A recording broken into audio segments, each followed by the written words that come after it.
Liewe konfirmant en ouers, welkom by die tweede video in die reeks in voorbereiding vir konfirmasie. In hierdie video sal ons die konfirmasie eed ontleed. Kom ons kyk, hoe lei die konfirmasie eed? Konfirmant, jy kan die eed saam met my opsê. Kom ons begin. Ek verwerp. Ek verwerp Satan en al sy werk en weë en gee myself oor aan U, o drie-enige God, Vader, Seun en Heilige Gees, in geloof, gehoorsaamheid en met die ernstige voorneme om aan U getrou te bly tot aan my einde. Amen. Kom ons ontleed nou die inhoud van die eed. Ek, daardie ek is, elke konfirmant individueel. Verwerp beteken wegwysing, nie daaraan deel te neem nie, weg te stoot.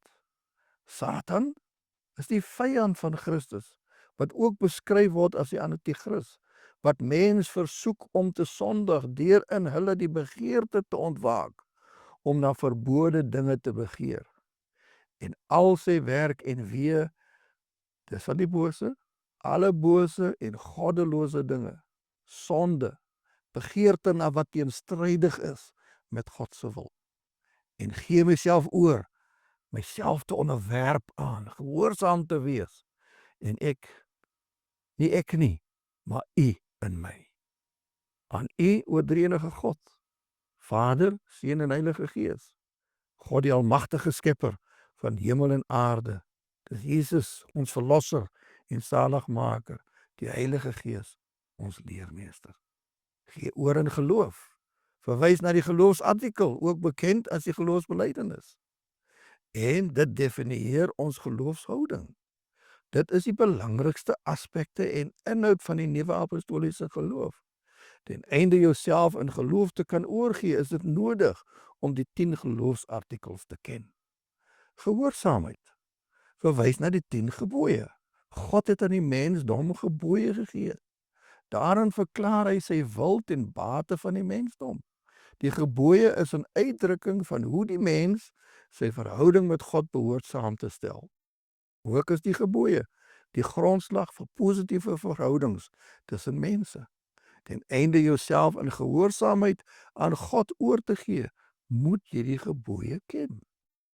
En met 'n ernstige voorneme beteken met ander woorde, dit is nie 'n ligtelike saak nie. Jy bedoel om dit uit te voer.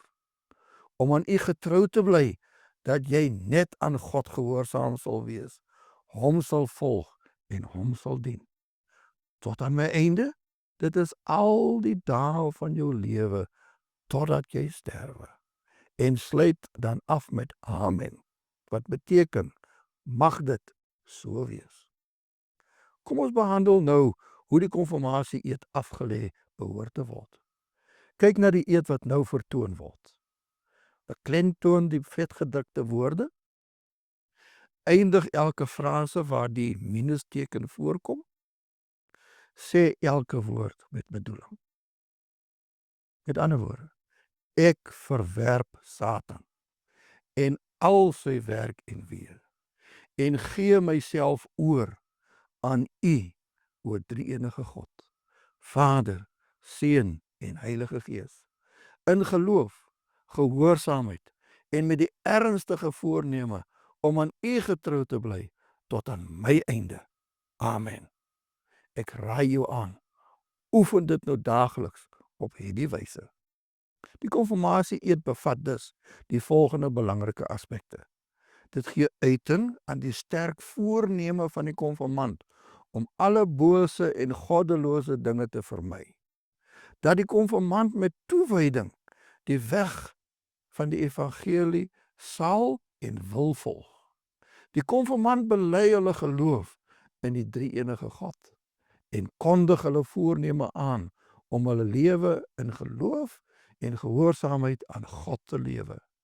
In die volgende video plaas ons geloof en geloofsoortuigings in perspektief. Tot dan, sterkte met die konfirmasie voorbereidings, sodat dit kan lei tot 'n geseënde dag. Onthou, moenie vrees nie, glo net.